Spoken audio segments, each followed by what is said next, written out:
Chapter 27. Morgan could hear Eli flop onto his bed. He'd wanted to stay in Askey, she knew that, but the allure of an actual bed must have trumped that desire. At least for now.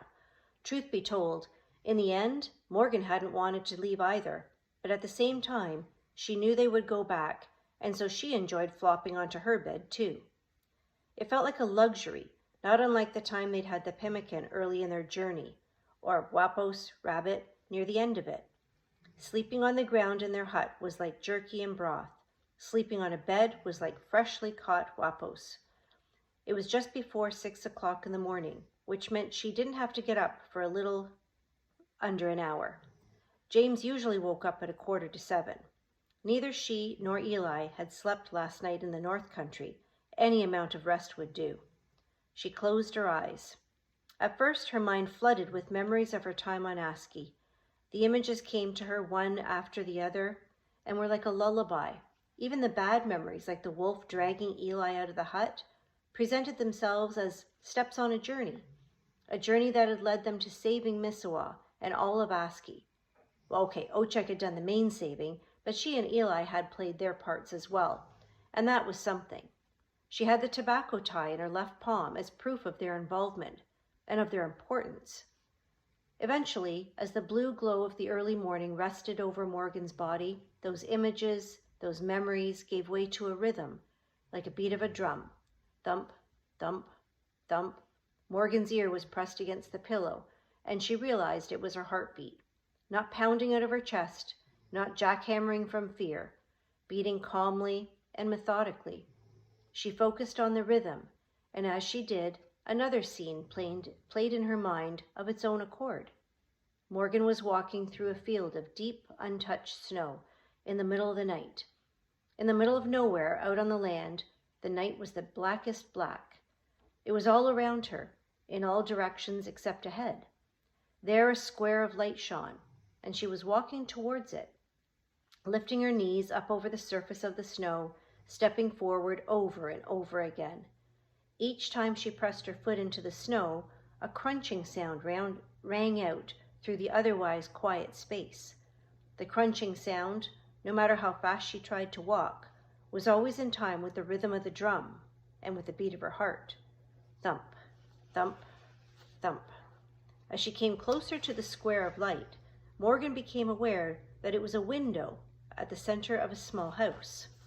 A bungalow. The house was at the tree line of a wooded area.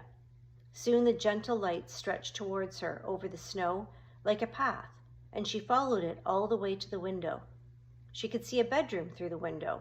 There was a lamp on a side table and a rocking chair.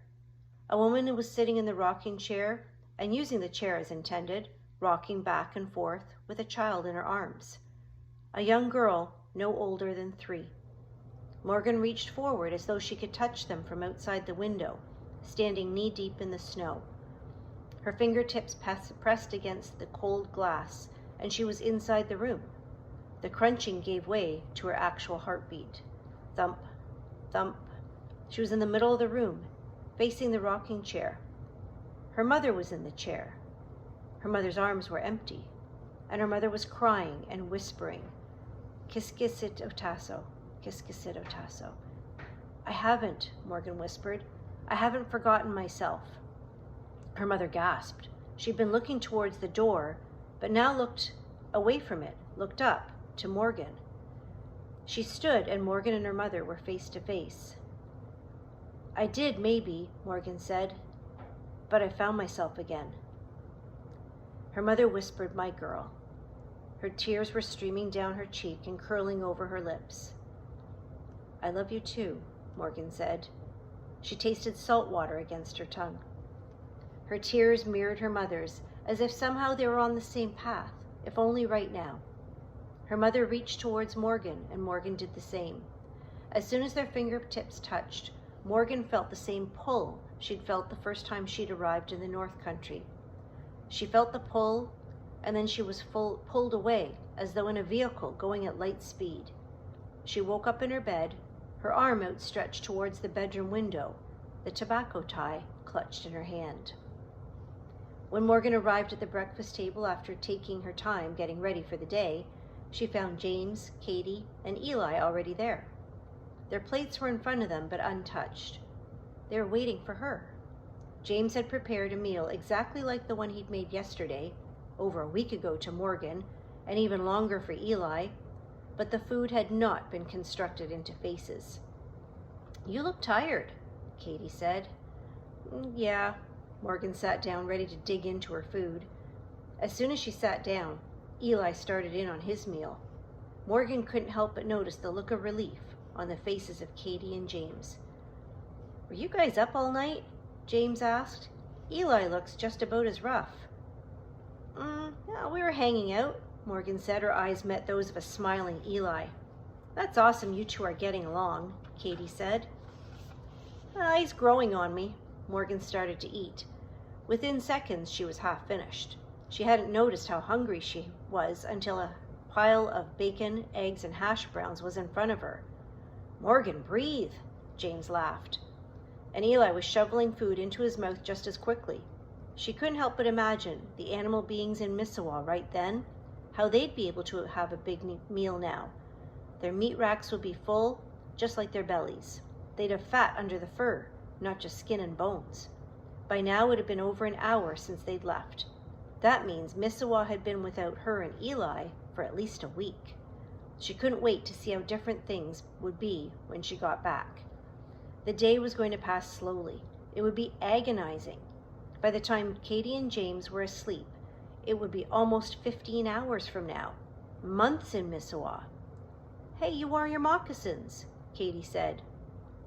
Morgan looked down at her feet, where in fact she was still wearing the black moccasins. To Katie, Morgan had had them less than a day. But oh, the places she had traveled in them. Through blizzards, forests, over canyons and mountains, across the barren grounds. They looked months old. Thankfully, Katie didn't seem to notice how dirty and worn they were. She was probably just so happy to see Morgan wear them that those little details escaped her. "I did," Morgan said. "They're great." Katie looked to be holding back her emotions, seeing Morgan wear her 2-month anniversary present. "You could wear them to school, you know," Katie said, gathering herself. "Even walking to school." "Really?" Morgan glanced at Eli and winked at her brother. "I didn't know you could go on long walks in these." "Well, school isn't that far, but maybe you could test them out to see how they hold up," James asked. "Oh, maybe I could," Morgan said, and then she and Eli broke into laughter.